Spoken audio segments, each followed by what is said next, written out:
Hello, learners. Welcome to the Learning Loft. Today we are going to chapter 5, that is Bellows for the Bullock. ये एक हरियाणवी फॉकटेल है. Chapter start करने से पहले एक शॉर्ट समरी दे देती हूँ सो दैट जब हम पूरा चैप्टर डिस्कस कर रहे हैं तो आपको प्रॉब्लम ना हो कि चैप्टर है किस बारे में, क्या होने वाला है. So let's get started.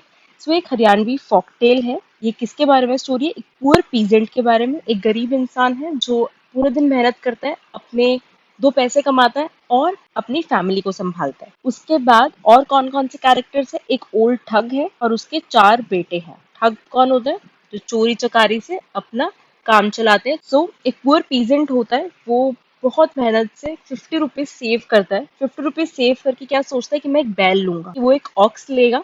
तो ऑक्स लेने का सोचता है और फेयर में जाता है ऑक्स लेने के लिए. वहां से आ रहा होता है तो उसको ना बहुत लेट हो जाता है, तो सोचता है कि मैं किसी यहीं पे किसी के घर रह जाता हूँ और फिर बाद में चला जाऊंगा अपने घर. तो वो किसके घर रहता है? एक ओल्ड ठग के. उसको नहीं पता होता कि मैं चोरों के ही घर रह रहा हूँ. ठीक है, ओल्ड ठग के घर रहता है. तो उनके जो चार बेटे होते हैं ना, वो बोलते हैं कि हमें ये बैल चाहिए. ठीक है, तुम हमें बेच दो ये बैल. तो पुअर पीजेंट क्या बोलता है? पुअर पीजेंट बोलता है कि ठीक है, ले लो. कितने रुपए में? 125 में. उसने खरीदा कितने में? 50 में. वो बेच कितने में रहा है? 125 में. ठीक है, तो ओल्ड ठग बोलते हैं कि इसका फैसला कौन करेगा? इसका सही दाम कौन तय करेगा कि इसका सही प्राइस है क्या? तो ये आर्बिट्रेशन करते हैं. तो फैसला कौन करेगा? हम दोनों में से तो कोई कर नहीं सकता. ऑफ कोर्स आप तो बोलोगे ही कि हाँ भाई कम में दो, मैं बोलूंगी ज्यादा में लो. तो इससे क्या होगा? थर्ड पार्टी होगी जो फैसला करेगी. सरपंच होते हैं गांव में, सरपंच फैसला करते हैं. वैसे ही यहाँ पे ओल्ड ठग है.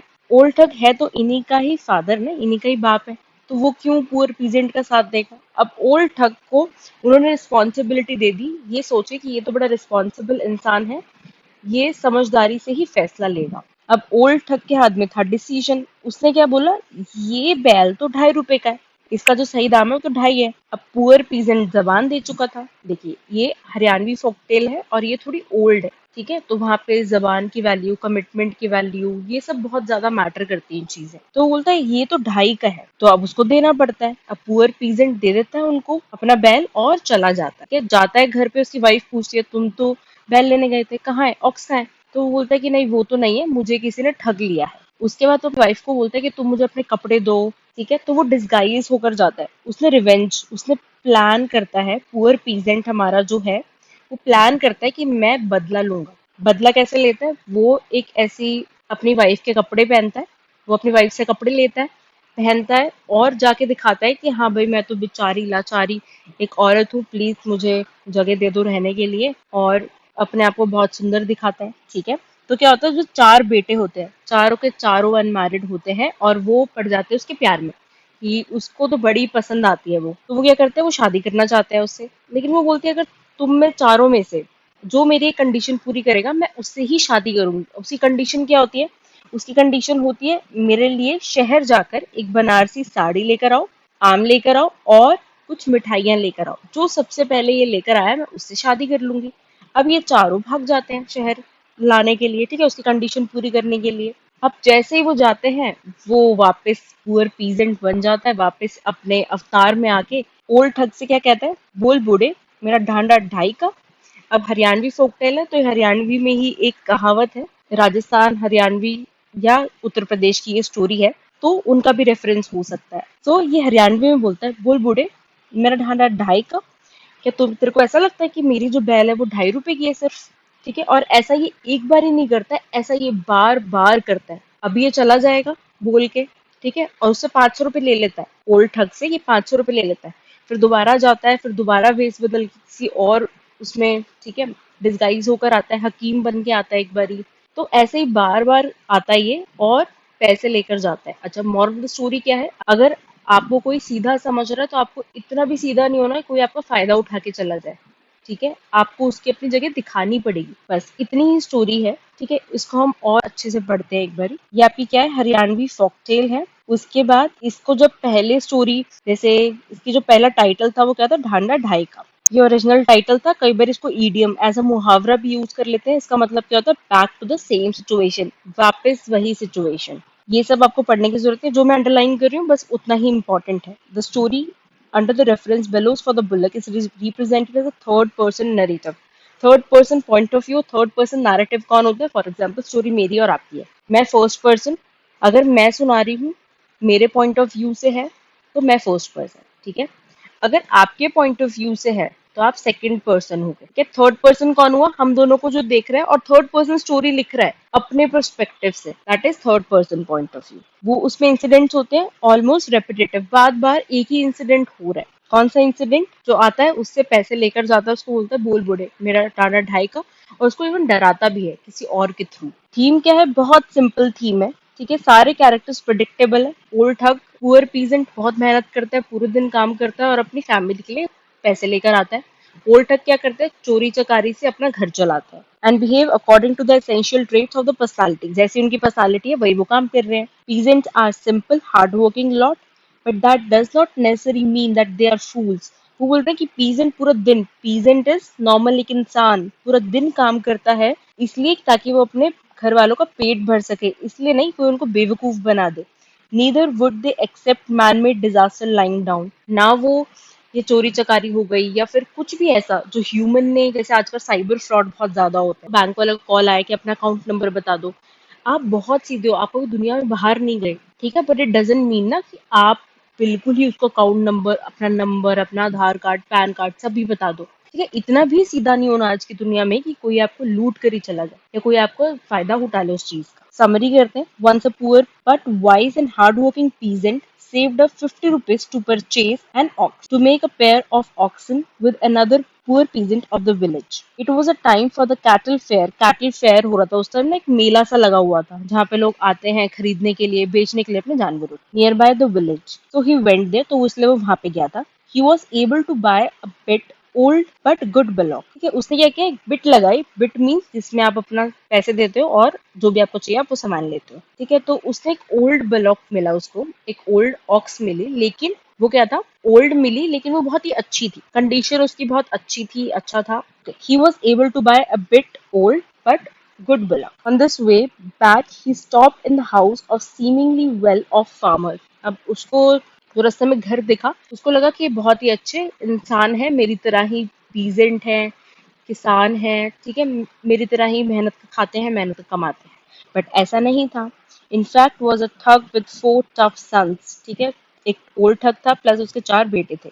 दे at one hatched a plan to trap the poor farmer, उन सब का ही प्लान था ताकि वो फार्मर को फंसा सके। The boys asked him to sell the bullock, तो एक बॉय लड़के ने बोला कि तुम अपना ये बुलक बेच क्यों नहीं देते, तुम अपनी ऑक्स क्यों नहीं बेच देते। The farmer ultimately agreed to sell it for 125 rupees. फार्मर ने बोला चलो ठीक है तुम ले 125 का। उसको लगा कि उसको तो प्रॉफिट होगा, but they declare the price to be very high, but उन्होंने बोला कि नहीं नहीं ये तो बहुत ज्यादा पैसे हैं। On their suggestion of arbitration, इस वर्ड को मत बोल दे, भूल जाना, ये वर्ड बहुत इंपॉर्टेंट है, ठीक है, ये तुम्हें नंबर दिला सकता है। The simple farmer asked the old thug sitting far from them to be the arbitrator, ठीक है। सिंपल फार्मर क्या बोलता है ओल्ड ठग को कि आप ही कर दीजिए, ठीक है, आप ही आर्बिट्रेटर बन जाइए, आर्बिट्रेटर आप ही बन जाइए, ठीक है। उसको लगा कि ये तो बूढ़ा है, बहुत समझदार होगा, है ना, उसको ऐसा लगा।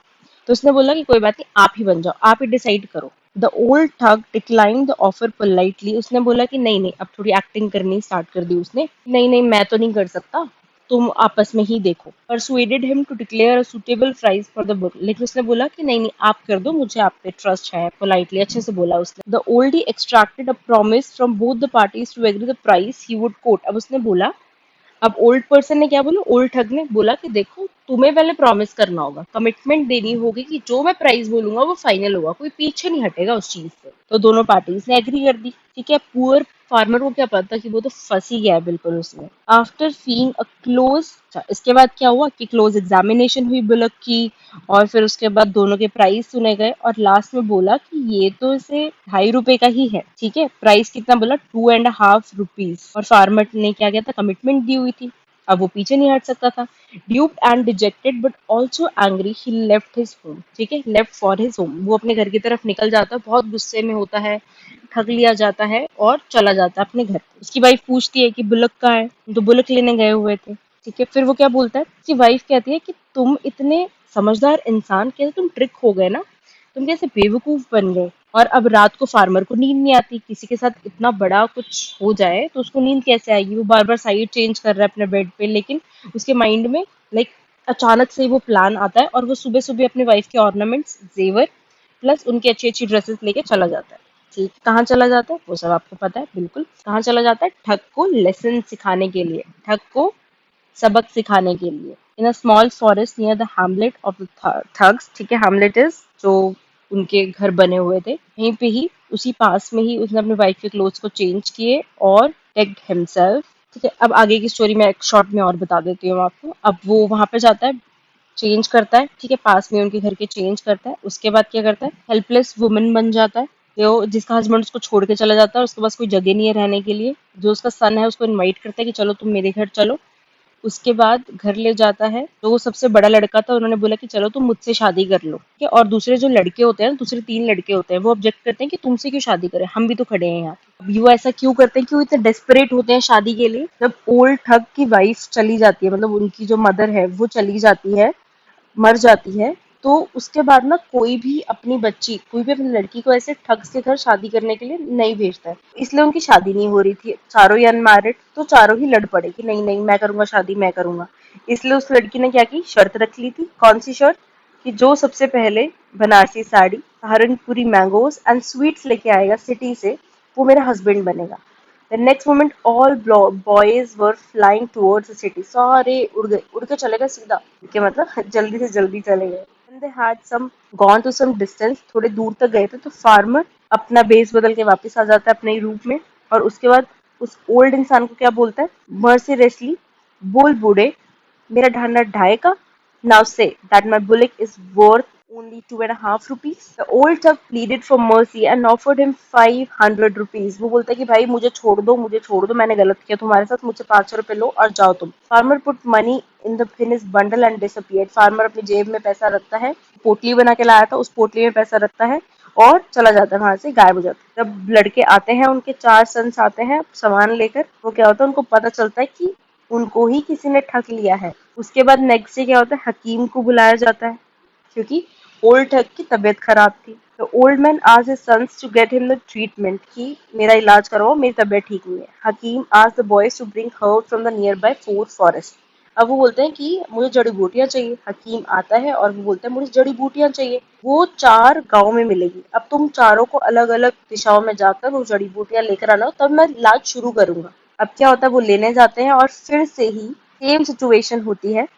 अब वो दोबारा से हकीम के कपड़े उतारता है, और कौन है वो? ओल्ड पीजेंट, ठीक है, वो वही फार्मर है। Has given the same treatment. Old ठग को फिर से गुस्सा किया जाता है, फार्मर बहुत गुस्सा करता है और वो फिर बोलता है, ठीक है, कि क्या तुम्हें सच में लगता है कि मेरा ये 2.5 रुपए का ही है? ओल्ड ठग क्या करता है कि उसको फिर से 200 रुपीज देता है, जो इमरजेंसी के लिए थे, और फिर से वो चला जाता है। लड़के आते हैं, उनके 4 बॉयज आते हैं, और वो फिर से बहुत आग बबूला हो जाते हैं कि भाई ऐसा कौन, ऐसा कैसे कर दिया उसने। Next day the farmer offered a stout young cow horse 5 rupees for a prank. अब वो क्या करता है, अच्छा अब पीजेंट क्या करता है, अब पुअर पीजेंट क्या करता है, फार्मर जो हमारा है वो क्या करता है कि एक बच्चे को ना प्रैंक करने के 5 रुपए देता है। उसको 5 रुपए देता है और बोलता है कि एक काम करो बेटा, तुम जाओ और सिर्फ दूर से ऐसा बोल देना, बोल बूढ़े तेरा ढांढा ढाई का, बोल बूढ़े मेरा ढांढा ढाई का, ऐसा बोल के भाग कर आ जाना। आज द काउ हर्ट भी जो जो बकरियां चराते हैं, बैल और ये सब चराने वाले, ठीक है, तो cowherd go to the home of old thug and shout, बोल बूढ़े मेरे ढांढा ढाई का, भाग जाता है। The farmer warned him of the danger. अब यहाँ से क्या होता है, ओल्ड ठग फिर से चिल्लाने लग जाता है कि फिर आ गया, वो फिर आ गया, ठीक है, बट वहां पे ऐसा कुछ होता नहीं है। ठीक है, ओल्ड इंसान शाउट करने लग जाता है, तो रोग हैज कम कैच हिम, कि वो ओल्ड फार्मर है, फिर से आ गया है, जाओ उसको पकड़ो, जल्दी जाओ अपने पकड़ो। जो उसके सन है वो उसके पीछे भागने लग जाते हैं। क्या होता है कि जब उसके लड़के उसके पीछे भागना शुरू करते हैं, काउ हर्ड के पीछे जो प्राण करने के लिए आया था, अब वो फिर से आता है। फार्मर फिर से ओल्ड ठग के पास आता है, लेकिन इस बार ना वो उसको मारता है, ना उससे मनी डिमांड करता है, लेकिन वो बोलता है कि तुम अपनी नोज से, अपनी नाक से 3 लाइनें बनाओ। ठीक है, 3 लाइनें बनाओ, जैसे ऐसा नहीं तो कि तुमने गलती करी है, तुम अपनी नाक रगड़ के मुझसे माफी मांगो। तो वो क्या बोलता है, वैसा ही कुछ, तुम अपनी नोज से यहाँ पे लाइंस लगाओ और तुम बोलो कि तुम ये ठगरी हमेशा के लिए छोड़ दोगे, ठीक है, और तुम कम्युनिटी के लिए अच्छा करोगे, and ghats of the village ponds in the river, ठीक है। जिस चीज को जरूरत है तुम्हारी अटेंशन की, तुम वहां पे अटेंशन दोगे। ये जो घाट्स में प्रॉब्लम है, ये जो विलेजेस की रोड्स एंड ये सब, ठीक है, जो रिपेयरिंग मांगती है तुम उनको रिपेयर करोगे।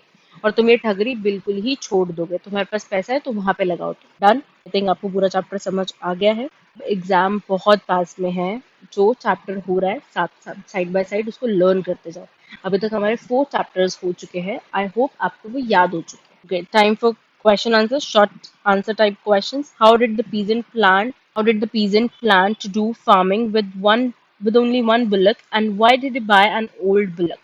The peasant was able to save only 50 rupees. सिर्फ 50 रुपए ही बचा पाए थे वो। He knew a pair of bullock cannot be bought with this amount. उनको पता था कि एक पैर मतलब 2 bullocks तो नहीं खरीद सकते, 2 बैल नहीं खरीद सकते। 50 रुपए में एक ही बैल आ सकती है, ठीक है, जितना अमाउंट उनके पास सेव्ड है। Thought that he would make a pair of bullock by finding another peasant who also had only one bullock. अब वो सोच रहे थे कि मैं किसी और को भी देखता हूँ, अगर कोई आस पड़ोस में या कोई दोस्त वहां पे मिल जाए मुझे, इसके साथ जिसके पास उसके पास भी एक बुलक हो, मेरे पास भी, तो हम दोनों मिलके पेयर बना लेंगे और अपने अपने फार्म्स में काम कर लेंगे। दोनों का ही काम चल जाएगा ना। 50 रुपीज।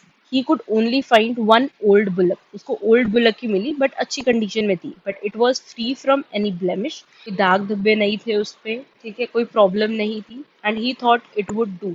जिस जिस काम के लिए उसको चाहिए थी वो काम वो करेगी। In any case one bullock was better than no bullock. एक बुलक बेटर है ना, कोई बुलक ना हो, इससे तो बेटर है। Something is better than nothing. Question number second, what strategy did the peasant use in the guise of a woman to send the sons away? The peasant knew that they would be desperate to get married. Peasant को पता था, जो किसान था उसको पता था कि हाँ वो desperate है, वो शादी करने के लिए उत्सुक है।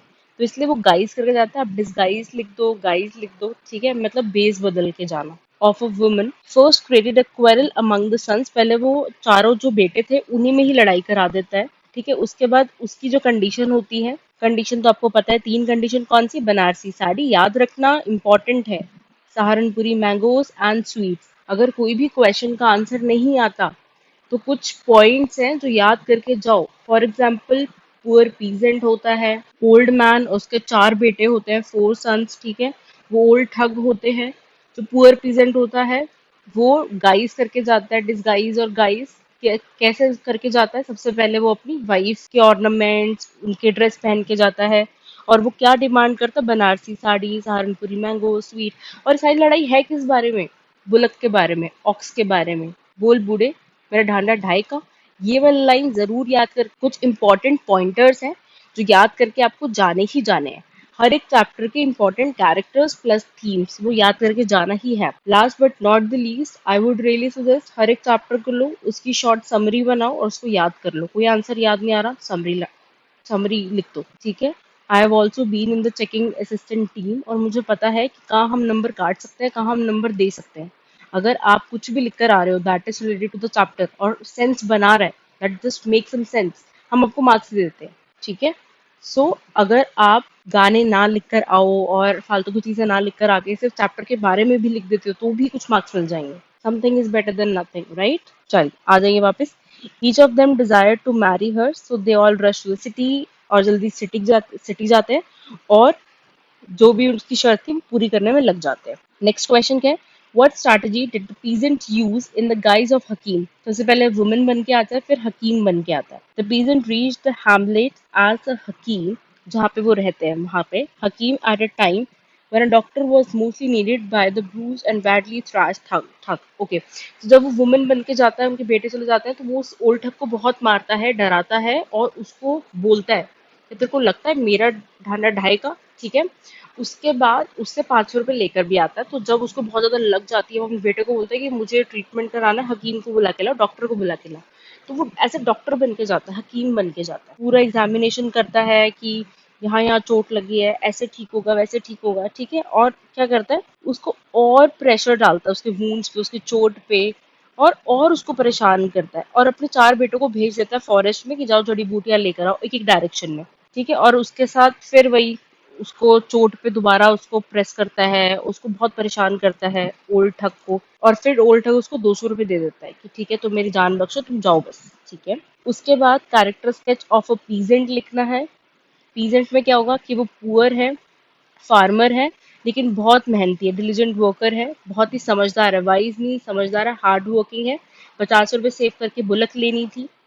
उसको अपने लिमिटेशंस पता है कि उसको कितना कमाना है, कितना उसको करना है, ठीक है। उसको अपनी सब कुछ चीज़ों के बारे में पता है। वो बहुत ही अच्छा जजमेंटल है कि उसको कैसी बुलक लेनी है, कैसे कैटल, मतलब उसको क्या खरीदना है, उसको पता है। अब उसने यंग बुलक लेने के, जैसे वो गया था लेने, तो उसने यंग बुलक नहीं ली।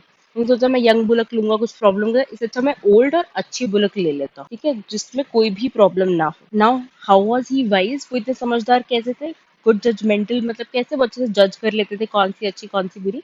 उन्होंने यंग बुलक लेने की बजाय, ठीक है, उन्होंने क्या लिया? Old bullock. ओल्ड बुलक क्यों ली और यंग बुलक क्यों नहीं ली? बिकॉज यंग अच्छी ब्रीड की नहीं थी, डिफॉर्मिटी हो सकती है उसके अंदर। कई बार ऐसा होता है ना कि ब्रीडिंग इसीलिए होती है इंजेक्शन से, ताकि they produce more, right. Dogs का भी आजकल ऐसे ही है, इतने ज्यादा पेट एनिमल्स लोग रखने लग गए हैं कि अब डॉग्स को परेशान किया जाता है, उनको फॉर नो रीजन उनकी ब्रीडिंग कराई जाती है, and then they are force to produce, ठीक है। तो वैसे ही उन्होंने क्या सोचा, ओल्ड बुलक अच्छी कंडीशन में थी, उन्होंने ओल्ड बुलक को ले लिया, राइट। उन्होंने good breed will be a compensation for the age. Compensation कैसे कि जो अच्छी ब्रीड है वो मतलब बहुत टाइम तक चलेगी और बहुत ही अच्छे से अपना काम करेगी। कंपनसेशन उनकी एज कैसे हो कि वो जब तक काम करेंगे तो उनको वो रेवेन्यू जनरेट होता रहेगा, जितने की उन्होंने लिए उतना वो कमा लेंगे। He perceive people to be simple. अब एक पुअर पीजेंट है, एक नॉर्मल सा किसान है, नॉर्मल से फार्मर है, वो तो यही सोचते हैं जैसे मैं सिंपल हूँ, स्ट्रेट फॉरवर्ड हूँ, इनोसेंट, वेल मीनिंग, वैसे ही सब मेरी तरह ही हैं, और सबको वो ऐसा ही देखते हैं, बहुत अच्छा। तभी तो वो किसी के भी घर में रह गए ना रात को, ठीक है। और आप इस स्टोरी को आज के पर्सपेक्टिव से मत देखो, कैसे कैसे किसी के घर रह जाते हैं, ठीक है, पुराने पर्सपेक्टिव से देखो। और आज भी गाँव में लोगों को पता नहीं दूर दूर तक किसके नाम पता होंगे, ठीक है, सबके नाम पता होते हैं। अगर आप गांव में रहते हैं तो दूर दूर तक सबके ही नाम आपको पता होंगे। बट आजकल शहर में ये सब चीजें नॉर्मल नहीं है, ये सब चीजें बहुत अजीब है कि आपको अपने साइड वाला का भी नाम पता हो तो भी बहुत बड़ी बात है। He also keeps his word, वो अपने वर्ड भी रखते हैं। So he is easily cheated by the thug. वो मना भी तो कर सकते थे ना, जब ओल्ड ठग ने बोला कि ये 2.5 रुपए का है तो वो मना कर देते, बट नहीं, उन्होंने अपना कमिटमेंट रखा, राइट। फिर यहाँ पे उनकी वाइफ की बात हो रही है। अब ये पूरी आपकी स्टोरी, अगेन वाइफ आके पूछती है, फिर वो कहते हैं कि इतने अच्छे इंसान को कैसे किसी ने चीट कर दिया। उनको शांति नहीं मिलती, रात को सो नहीं पाते, तो वो प्लान करते हैं, ठीक है, प्लान सक्सेसफुल हो जाता है, फिर दोबारा प्लान करते हैं हकीम बन के।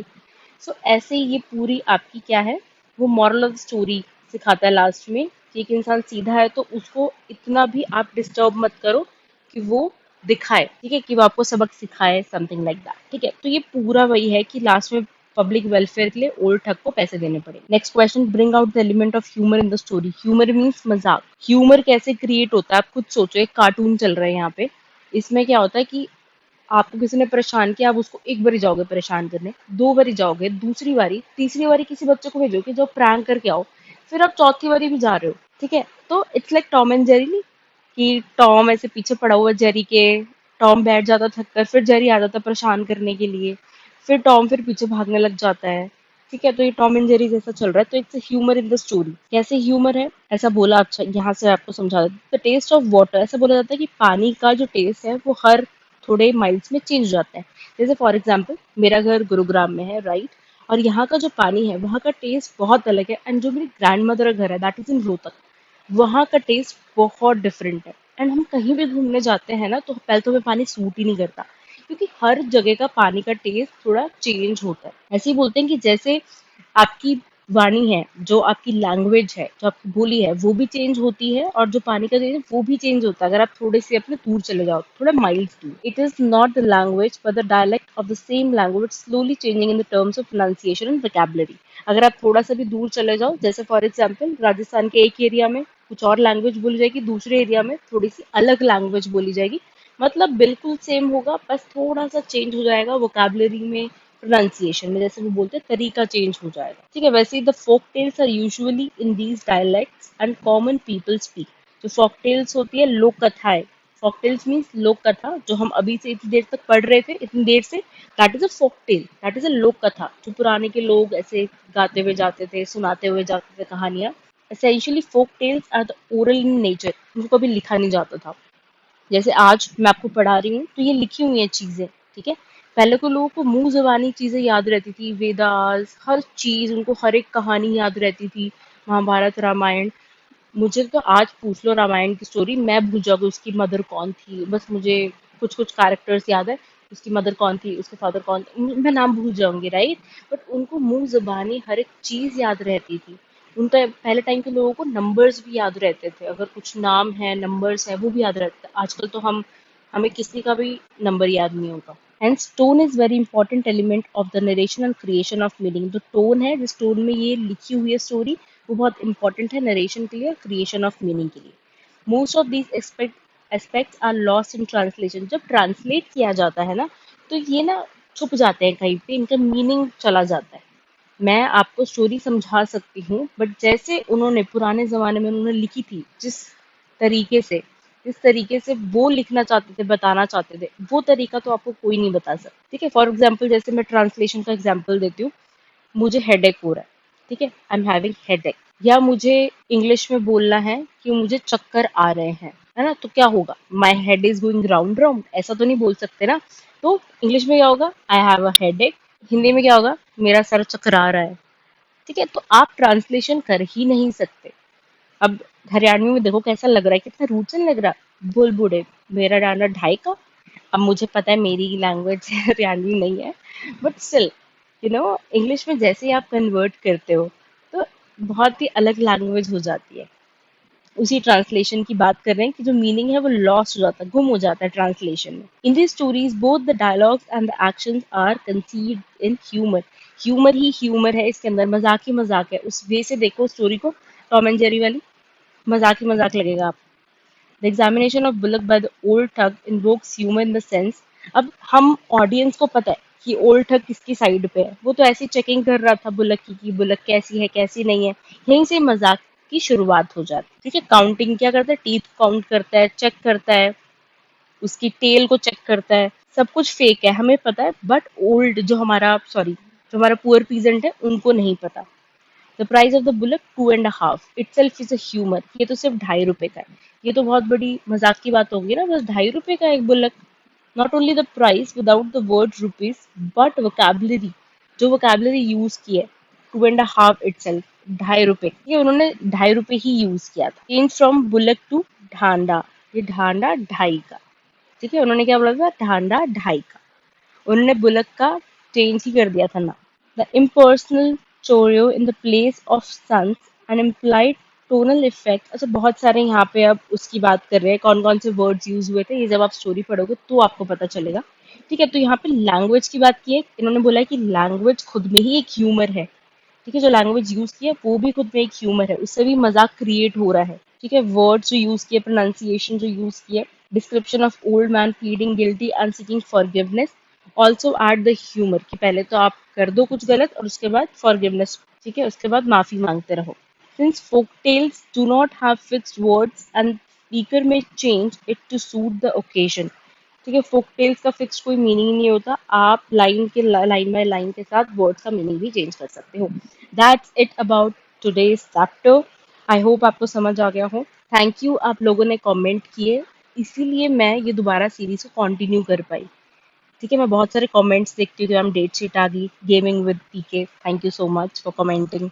राधा कृष्णा, अनु, मैसेज मुझे जो याद आ रहे हैं, मेगा का भी बहुत मैसेज आते रहते हैं, so thank you so much, Pallavi and others, ठीक है। मैं किसी का नाम लेना भूल गई हूँ तो I am so sorry, but आप सबने इतने टेक्स्ट करके मुझे वापस से कह दिया कि भाई करो कंटिन्यू, ठीक है। Thank you so much. Now we will continue with the series. मैंने आपकी डेट शीट देख ली, अभी एग्जाम थोड़ा दूर है तो इतनी प्रॉब्लम मत लो, बाकी और भी सब्जेक्ट्स हैं उनको भी साइड बाय साइड करते रहो, बट जब तक एग्जाम होगा उससे पहले आपका सिलेबस कंप्लीट हो जाएगा। I will give you time to revise, don't worry. Okay, thank you so much. कुछ भी डाउट हो तो कमेंट बिलो, मैं नेक्स्ट वीडियो में उस क्वेश्चन को, उस टॉपिक को कवर कर दूंगी, या जो भी डाउट हो मुझे कमेंट कर देना, मैं नेक्स्ट वीडियो में उसके बारे में बात करूंगी। Thank you so much, do like share and subscribe.